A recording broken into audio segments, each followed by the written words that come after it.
Tenemos aquí, ¿verdad?, la contraparte de lo que son los circuitos de disparo.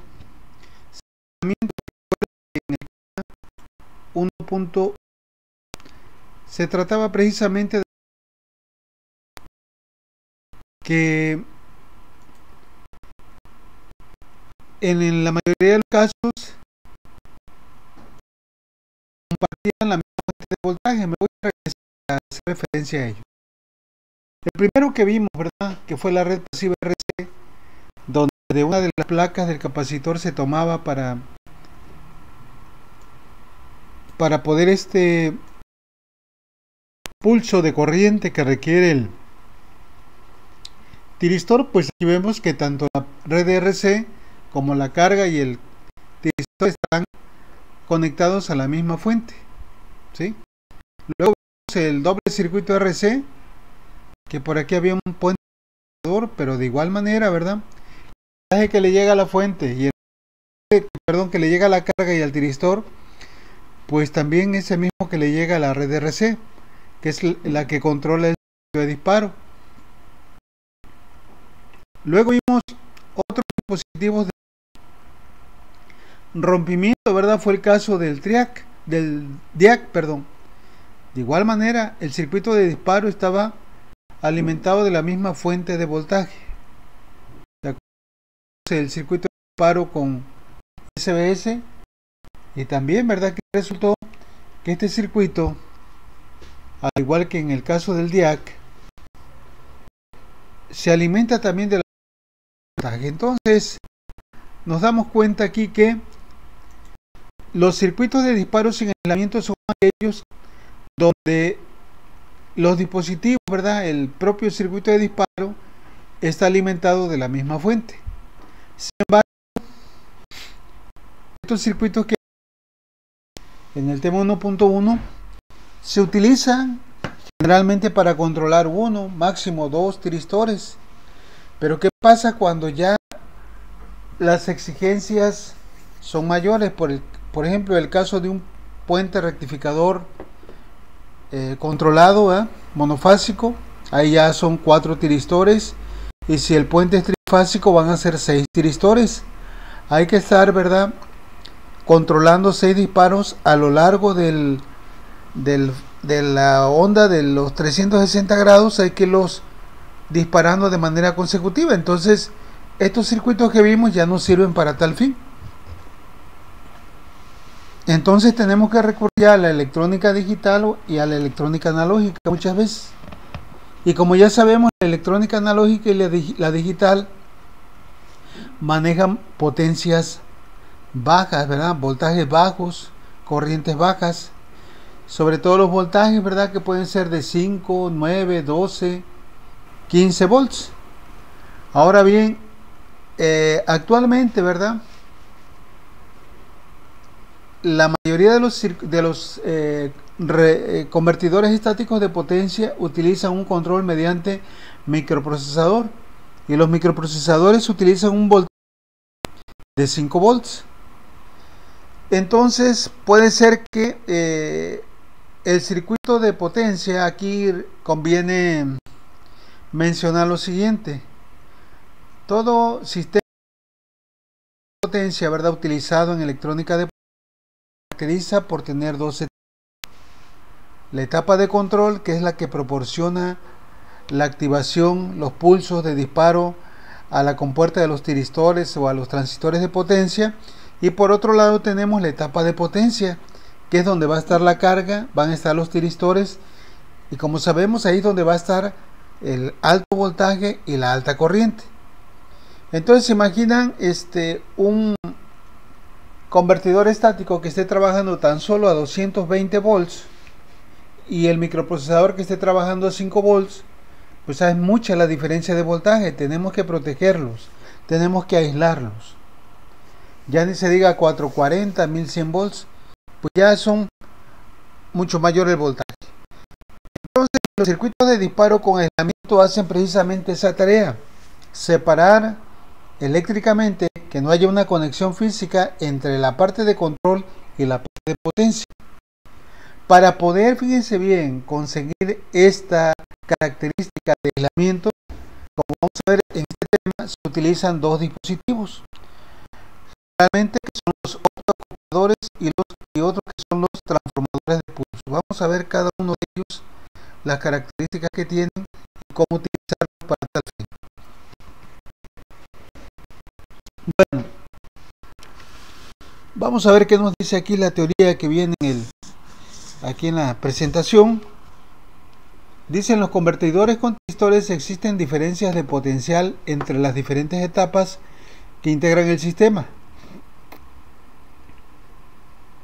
La etapa de potencia, que es la que maneja el voltaje y corriente que le suministra la carga, está sujeto a un voltaje por lo general mayor a 100, ¿verdad? Lo mínimo que podemos encontrarnos son 127 volts, de ahí para arriba, 220, 440, 1100, ahí se va. La etapa de control, dice, es la que proporciona los pulsos a la compuerta de los tiristores o bien a los transistores de potencia. Y esto por lo general, como decíamos hace un momento, se mantiene a un voltaje bajo, típicamente de 5, 12, cuando mucho 30 volts. Entonces, por esa razón, se requiere que haya un aislamiento entre las dos etapas. La parte de potencia, que como dijimos es donde va a estar la carga y los tiristores, y la parte de control. Bueno, vamos a ver entonces el primer dispositivo, ¿verdad? Un circuito de disparo acoplado ópticamente. ¿Por qué se le llama así? Porque utiliza precisamente un optoacoplador para poder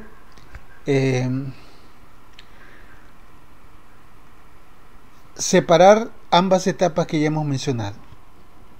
Dice: hay muchas situaciones donde las señales y datos que tienen que ser transferidos de un subsistema a otro sin hacer una conexión eléctrica física. Una conexión eléctrica física es cuando yo, por decir, conecto un cable a un punto de otro cable o de otro dispositivo, ¿verdad?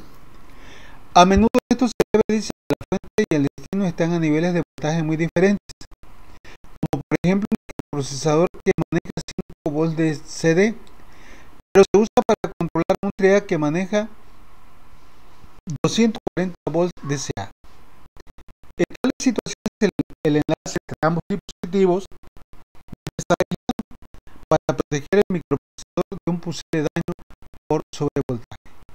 Vamos a ver entonces cómo está constituido precisamente un optoacoplador. Los optoacopladores, ¿verdad?, están constituidos de esa manera. Pongan atención aquí en esta parte, ¿verdad? Pequeños que pueden tener 6, incluso hay de 4, ¿verdad?, 6 u 8 pines, muy chiquitos, así como el 555, que es un electrónico. Pero la parte importante está acá. Un optoacoplador está constituido internamente por dos dispositivos: un diodo emisor de luz, un LED, y por este lado, en el lado de salida, podemos tener un fototransistor. ¿Qué es un fototransistor? Es un transistor que en la base, ¿verdad?, la base es sensible a la luz, de tal manera que cuando se hace incidir luz sobre la base, el transistor entra en saturación, o sea, se cierra. Acuérdense que estos trabajan como interruptores. Pero aquí con ello, ¿verdad?, tenemos algo muy importante. El hecho de que la activación sea por luz, ya no hay ningún cable conectado, no hay ninguna conexión física. Entonces, de este lado, donde vamos a tener la carga y donde vamos a tener los tiristores, que es donde vamos a estar trabajando con altos voltajes y altas corrientes, si llegara a haber un transitorio de corriente o de voltaje, pues entonces no va a poder pasar a la parte de control. Es lo que queremos evitar con estos dispositivos, con estos circuitos de disparo, aislados, ¿sí?, con aislamiento. Esto se logra, vuelvo a repetir, mediante la activación de luz. En el lado de salida podemos tener un fototransistor, podemos tener un fotodiac, un foto SBS. ¿Recuerdan lo que era un diac? El triodo para corriente alterna, el diac, perdón, el que utilizamos como circuito de rompimiento, o bien un SBS, que ambos los vimos en los circuitos de disparos en aislamiento. Entonces, esa es la forma, ¿verdad?, que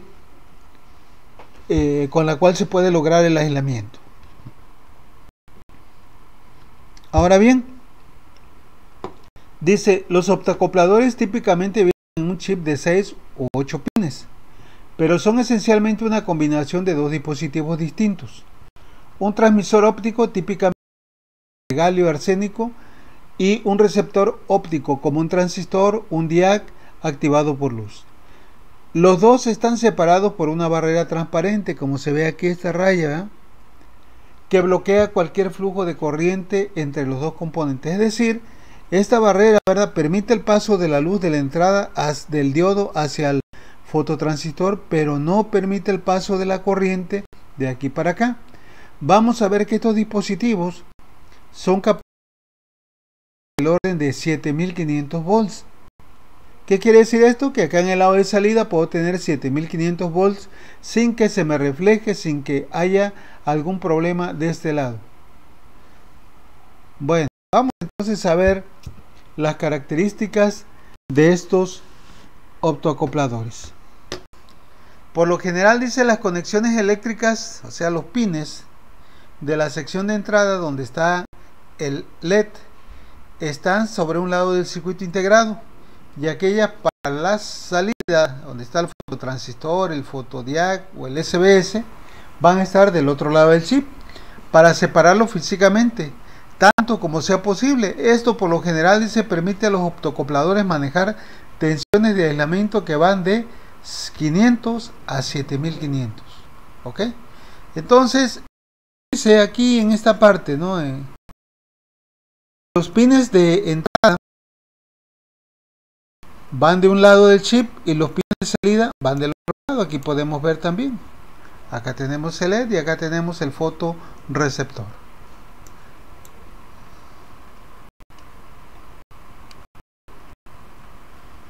Dice que los optocopladores son dispositivos de conmutación esencialmente digitales. Por tanto, son los mejores para el control y la transferencia de datos digitales. Tienen una velocidad de respuesta muy rápida. Esa es una de las cosas, ¿verdad? Una ventaja con respecto a los otros que vamos a ver, que son los transformadores de pulsos.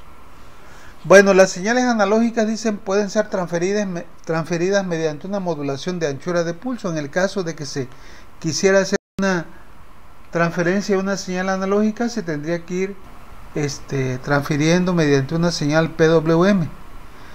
El parámetro más importante, dice, para la mayor parte de los optoacopladores es su eficiencia de transferencia, usualmente medida en términos de su relación de transferencia. Valores típicos van de 10, 50, pero incluso podemos tener hasta un porcentaje hasta de 2000 de la relación de transferencia en el caso de que se utilicen los transistores conocidos como Darlington. Los Darlington son transistores de potencia, pero que tienen una ganancia de corriente muy grande. No sé si eso lo llegaron a ver en electrónica. Bueno, no sé si con esto.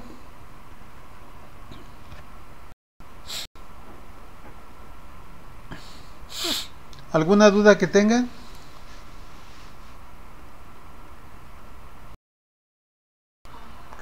No, profe.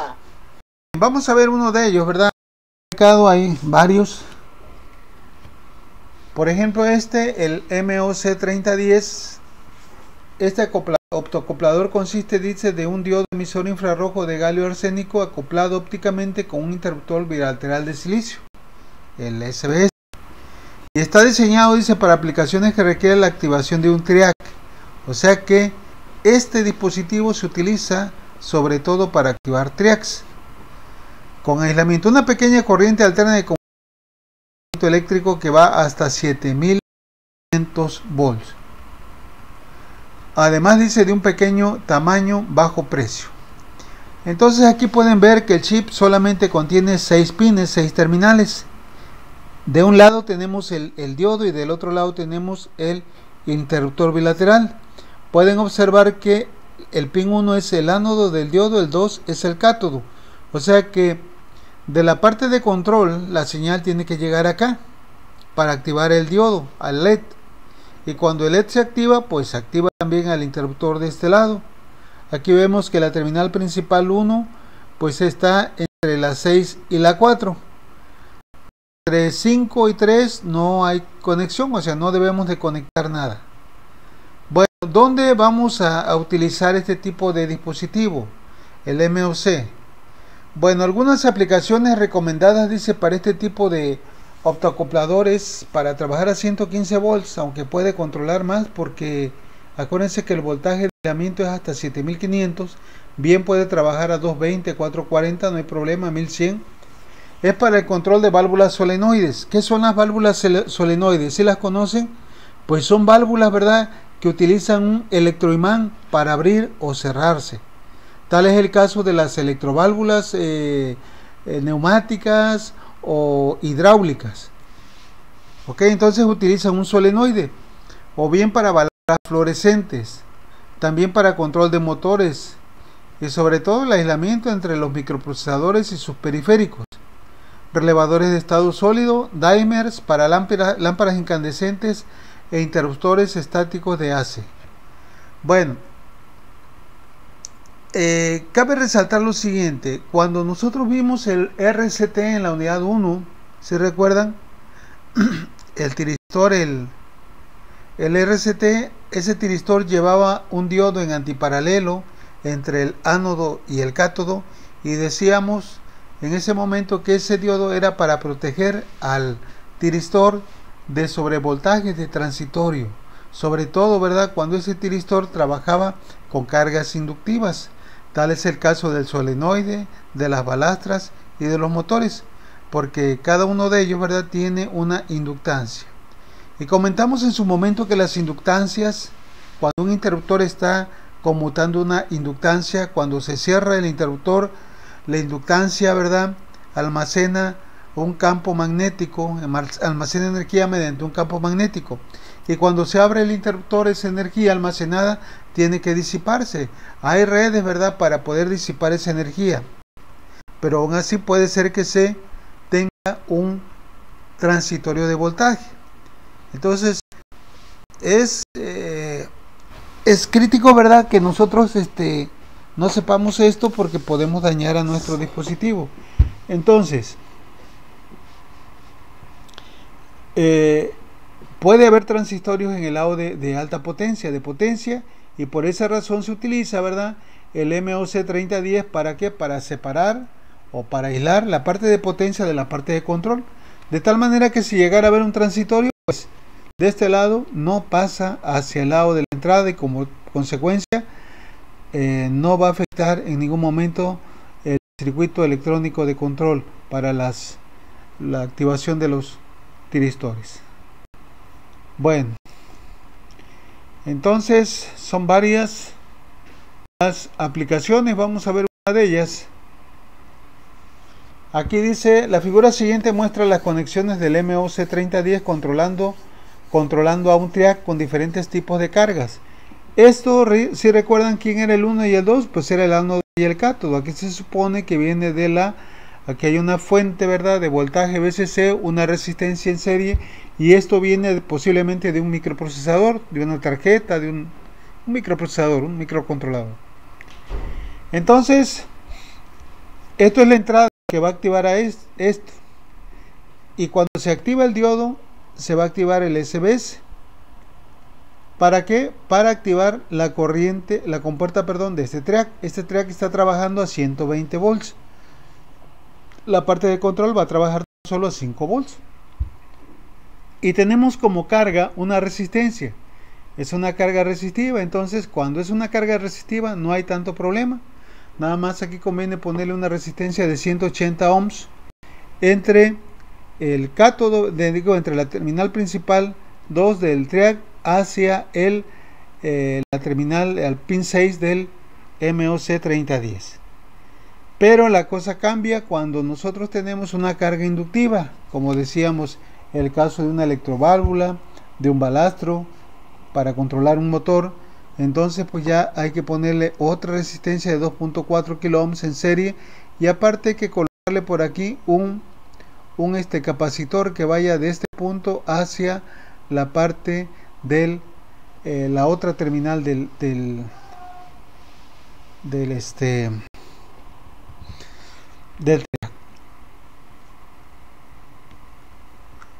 ¿Dudas hasta aquí? No sé si hay algún comentario, alguna duda.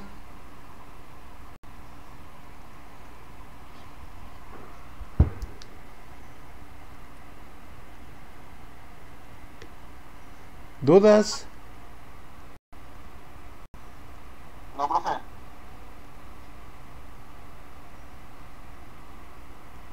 Muy bien, entonces vamos a ver otra aplicación. Dice circuito de disparo con aislamiento. En la figura se muestra, dice, la conexión del optocoplador, el que ya estamos viendo, controlando a un triac, el 2N6154, con la finalidad de separar, dice, la etapa de control que constituye el microcontrolador de la etapa de potencia, conformada por el triac y la lámpara, que es la carga, y la fuente de 110 volts DCA. Pues de esta manera, ¿verdad? Se controla la lámpara, el programa, la tarjeta, ¿verdad? Va a funcionar en base a un programa para que pueda variar el ángulo de disparo. Posiblemente tenga por ahí un potenciómetro para ir ajustando, barriendo, haciendo, variando, perdón, el ángulo de disparo para controlar la luz de esta lámpara. Acuérdense que los triacs no rectifican, lo que hace es controlar el voltaje DCA, y esta, como es una lámpara incandescente, pues la intensidad va a depender de la corriente que llegue, y la corriente va a depender del voltaje. Entonces, para un ángulo de disparo cercano a 180, el voltaje va a ser mínimo y la intensidad de luz va a ser mínima. Pero a medida que el ángulo de disparo se hace cada vez más pequeño, tiende a cero, mayor es el voltaje que le llega a la lámpara y mayor va a ser la intensidad de la luz que va a emitir. Esto va a ser con Darmes. Ustedes posiblemente alguna vez van de viaje y se hospedan en un hotel. Es común en los hoteles tener este tipo de controles para poder controlar la intensidad de las lámparas que hay en el opción, ¿verdad? Para leer ahí, para que tú ajustes a tus requerimientos. Bueno, ¿dudas hasta aquí?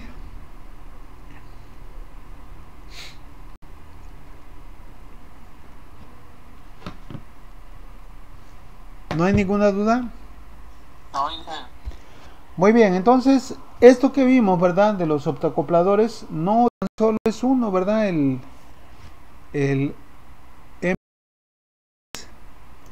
hay otros, ¿verdad? Por ejemplo, aquí les voy a mostrar, si ustedes investigan, van a encontrar muchos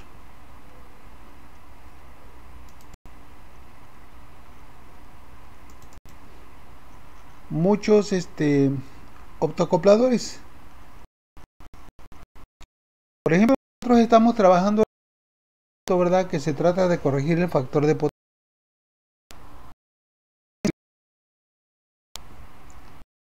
Nosotros estamos controlando ahorita un solo dispositivo de potencia, que es el IGBT. Ese IGBT, ¿verdad? Va a controlar una celda capacitiva para poder inyectar más o menos potencia reactiva. Y esto mediante una señal PWM va a generar esta tarjeta Arduino, que es un microprocesador, trabaja a 5 volts. Entonces, esa tarjeta Arduino requiere de una sincronía con la señal de línea alterna. Tenemos, como les decía, 5 volts y un acoplador que es el P7. ¿Con qué objetivo? Pues con el objetivo de evitar que cualquier daño que tengamos acá en la parte de potencia, donde está el IGBT y la carga, que están trabajando ahorita a 127 volts, estamos haciendo pruebas, más adelante esto va a cambiar a 220, no me vaya a repercutir a algún sobrevoltaje que haya de este lado y me eche a perder la tarjeta electrónica que tengo acá. Entonces, esto, ¿verdad? Recuerden, es un circuito, es un optocoplador. Entonces aquí nosotros estamos generando un circuito de disparo mediante una señal PWM para controlar a este IGBT, el transistor de potencia. Pero lo estamos haciendo de manera aislada. Es un circuito de disparo con aislamiento. ¿Y el aislamiento quién lo realiza aquí? Pues este optocoplador, el PC817. Les digo, hay muchos. Aquí les mostré uno, el M10, pero en el mercado se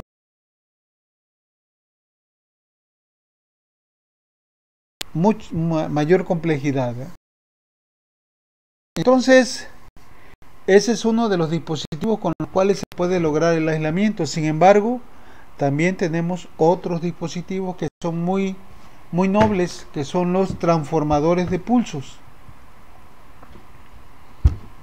Bueno, ¿qué es un transformador? Acuérdense que un transformador, en su configuración más básica, ¿verdad? Es un es un transformador, perdón, monofásico, que tiene un devanado primario y aparte tiene un devanado secundario. Aquí hay un núcleo, ¿verdad?, de fierro, pero entre el primario y el secundario no hay ninguna conexión física, pero hay una transferencia debido a la inducción electromagnética, debido al campo magnético que se genera y se corta de este lado, produciendo un voltaje. Entonces, esto se utiliza también para aislar la parte de control, que la vamos a tener en el lado primario, de la parte de potencia, que la vamos a tener en el lado secundario. Como pueden ver, al igual que en los optoacopladores, no hay ninguna conexión física. Generalmente estos transformadores tienen una relación de 1 a 1.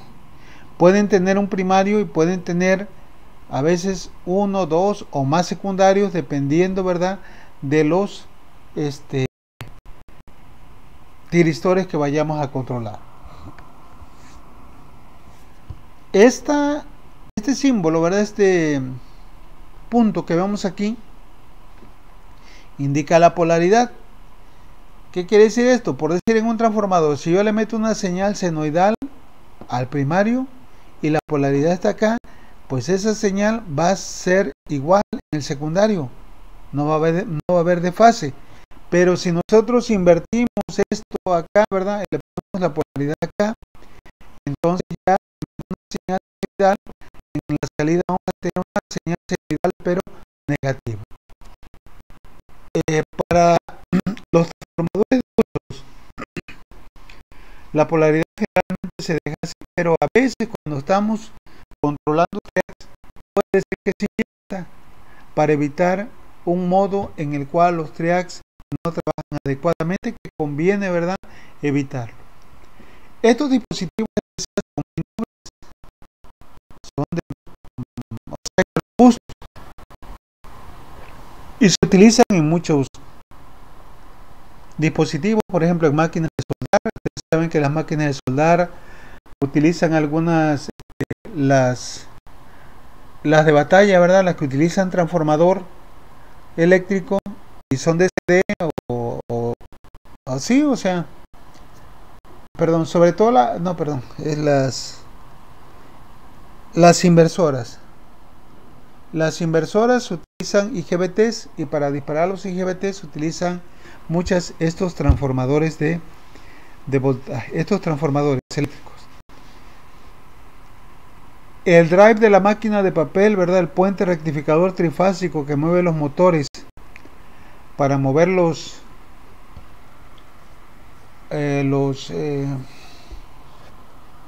cilindros ahí en la máquina de papel, también utilizan estos transformadores de pulso. Vamos a ver de qué se trata esto. Dice, los transformadores de pulso proveen una separación galvánica entre el circuito de control de compuerta y la trayectoria de alto voltaje del circuito convertidor con tiristores. Del lado primario es donde vamos a tener la parte de control y del lado secundario es donde vamos a tener a la carga, a los tiristores y al alto voltaje. Los transformadores de pulso solo tienen un devanado primario y pueden tener uno o más devanados secundarios. Con varios devanados secundarios se pueden tener señales simultáneas de compuerta para tiristores conectados en serie o en paralelo. Entonces, esa es la razón por la cual puede haber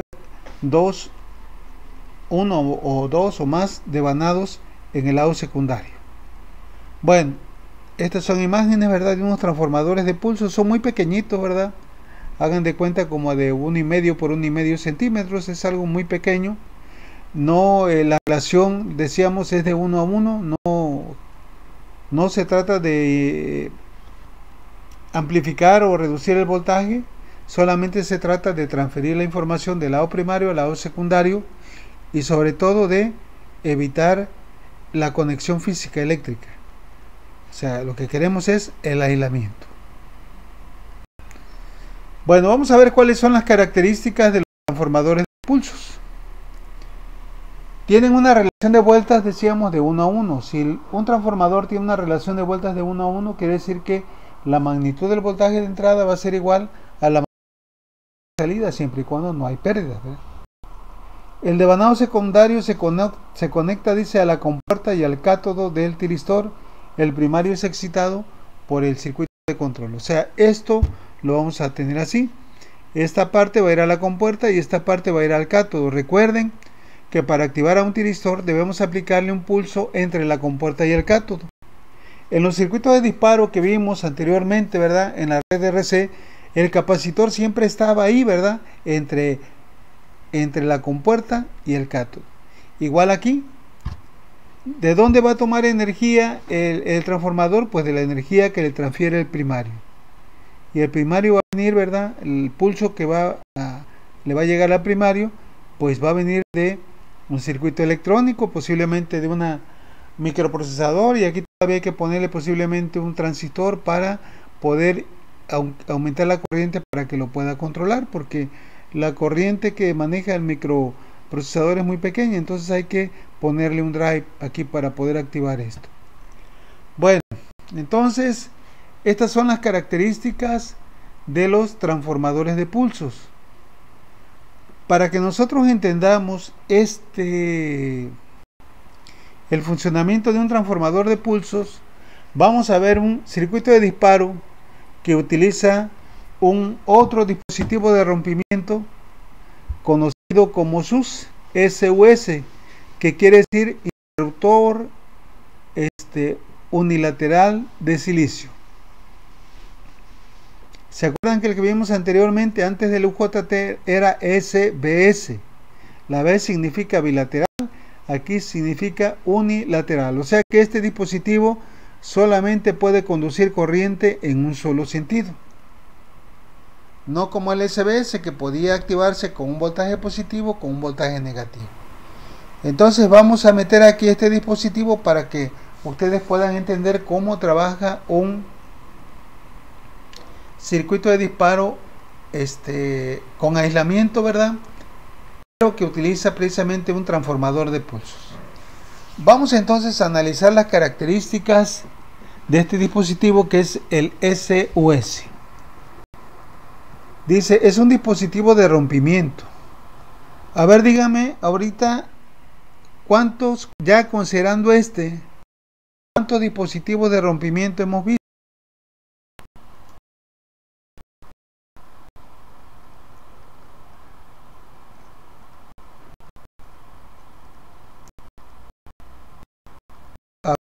Santibáñez.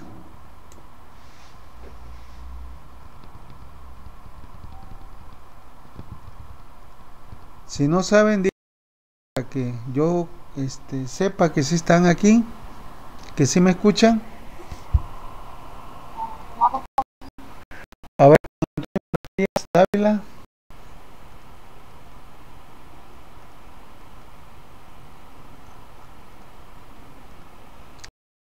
Méndez Peralta. No recuerdo. Ramos Sánchez Irving.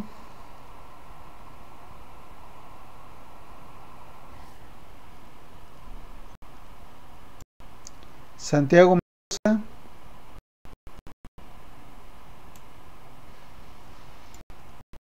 Vidal.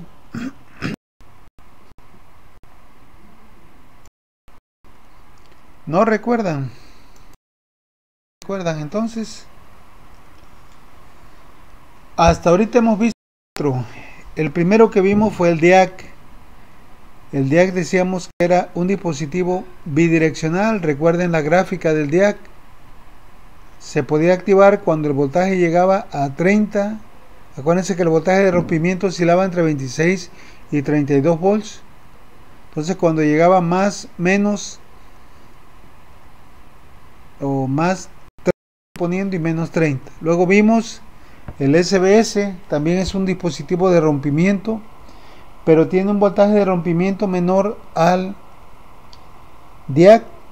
¿Sí recuerdan cuál era ese voltaje de rompimiento del SBS? El voltaje de rompimiento era de 8 volts. Y el otro que vimos era el UJT. Ese no tenía un voltaje de rompimiento específico, ¿verdad? Porque dependía de las condiciones del circuito. Además, ese dispositivo, el UJT, era unidireccional, al igual que este que estamos viendo. Miren, toda la información que yo les estoy dando desde antes ya se las di con el fin de que ustedes vayan a la par, vayan estudiando. No quieran estudiar un día antes del examen porque entonces ya no tiene caso, ¿eh? Ahorita a lo mejor sí, ¿verdad? Porque estamos a distancia y yo sé cómo trabajan, ¿verdad? Pero aquí tienen toda la información. La cosa es que ustedes la analizan, ahí la vean ahí en el aula virtual, ahí está todo para que ustedes puedan y sepan, estén al corriente, al día de todo lo que vamos viendo. Bueno, dice, el SUS es un dispositivo de rompimiento que se activa en una sola dirección del voltaje aplicado. Es esencialmente un SCR en miniatura. Consta de 3 terminales, al igual que un SCR, las terminales son ánodo, cátodo y compuerta, y también se considera un dispositivo de rompimiento. Dice, aunque los dispositivos de rompimiento unilaterales son más frecuentemente empleados en el control del SCR, también pueden ser empleados en el control del TREAC mediante un circuito de apoyo. Fíjense bien lo que dice aquí, quisiera que ustedes estuvieran conscientes de esto. Voy a regresar a lo que vimos.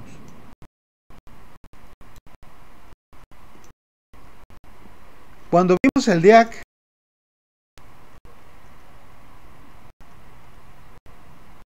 este circuito de disparo con DIAC, les decía yo, ¿por qué vamos a encontrar trabajando de manera conjunta el DIAC con el TREAC? ¿Alguien me puede decir?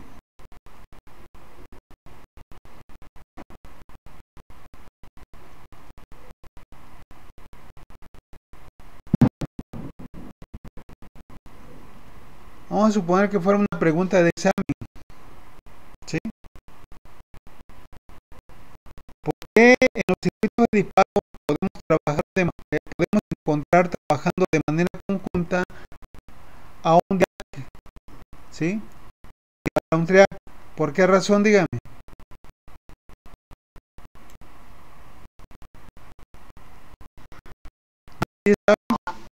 A ver,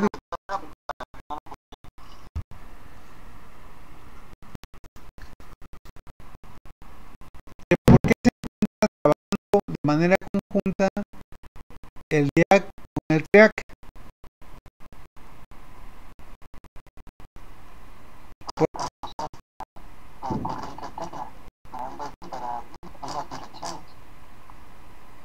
Por ahí va, ¿verdad? Porque tanto el TREAC como el DIAC conducen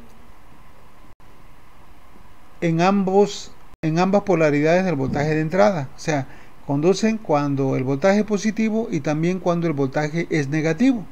O sea, el TREAC puede conducir cuando el voltaje es positivo y cuando el voltaje es negativo. Entonces necesita un elemento que le mande un pulso en el semiciclo positivo y otro en el semiciclo negativo. ¿Y quién cumple esas características?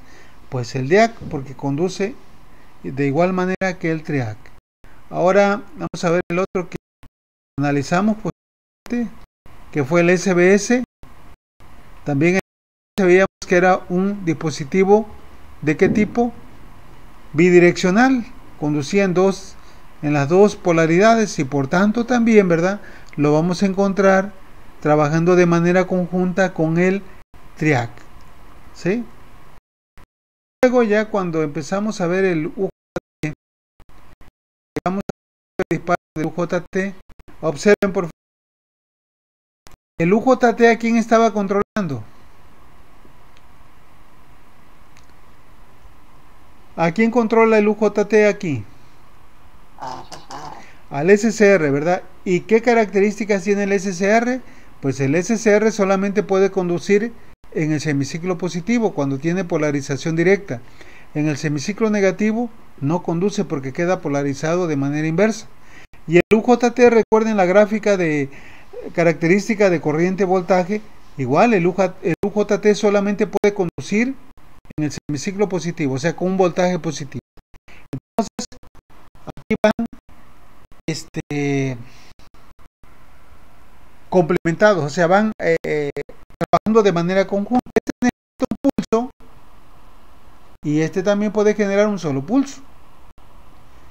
Si aquí le pusiera yo un dial, ¿qué pasaría? Pues el dial mandaría un pulso aquí y otro pulso acá, aquí y acá, pero no tiene caso porque ese CR solamente necesita un pulso. Ahora, fíjense lo que estamos con el, a donde vamos con el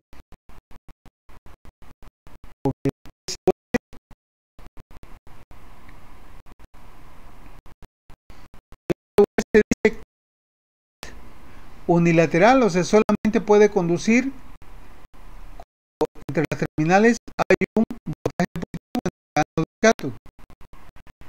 Ahora dice que también, como en el caso de SBS, si nosotros conectamos un diodo entre la puerta y el cátodo, se puede reducir el voltaje de rompimiento igual a la misma ecuación que teníamos para el SBS, al valor del Zener más 0.6, que es el valor del diodo. Entonces vean aquí la curva característica. No se me vayan a confundir, vean aquí no conduce únicamente acá. Esto ya es el rompimiento. Si le aplicamos un voltaje negativo grande, ¿verdad? Lo podemos dañar. La curva característica de corriente voltaje del SUS se muestra en la figura siguiente, dice. El SUS, como el SBS, tiene una terminal de compuerta que puede cambiar la característica básica de rompimiento mostrada en la figura anterior, como lo vimos hace un momento. Pero el SUS tiene un voltaje de rompimiento todavía menor que el SBS, está entre 6 a 10 volts. Una corriente de rompimiento de 0.5 miliamperes y un pulso de voltaje, ¿verdad? Cuando está en activo, cuando se activa, de 3.5 volts. Entonces, este dispositivo, el SOS, para que se active, al menos tiene que aplicársele un voltaje de ¿cuánto? De 6 volts. Cuando esto pasa, la resistencia negativa hace que el voltaje entre sus terminales decaiga y genera un pico de corriente. Ese pico de corriente que genera el SOS es el que se va a utilizar precisamente para disparar al SCR. Bueno, no sé si hay alguna pregunta hasta aquí con lo que llevamos.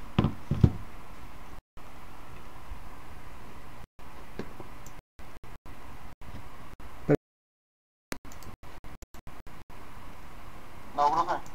Bueno, entonces el circuito de disparo, el cual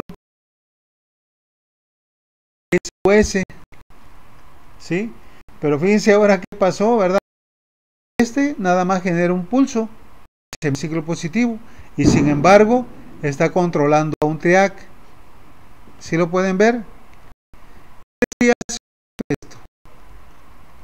Aunque los dispositivos de rompimiento unilateral, como es el caso del SOS o del UJT, son más frecuentemente empleados para el control del SCR, también pueden ser empleados, dice, para el control del triac.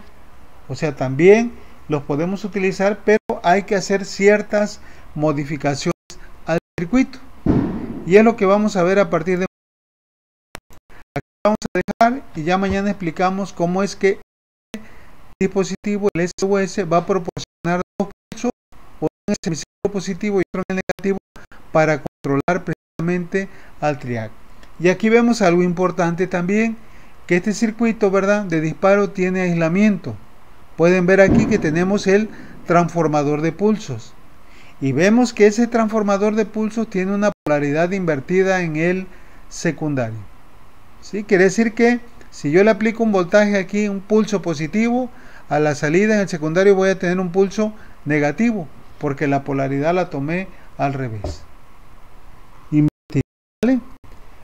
Bueno, entonces aquí vamos a dejar. Estudien por favor los apuntes que tienen ahí en el aula para que puedan saber de qué estamos hablando. ¿Sale?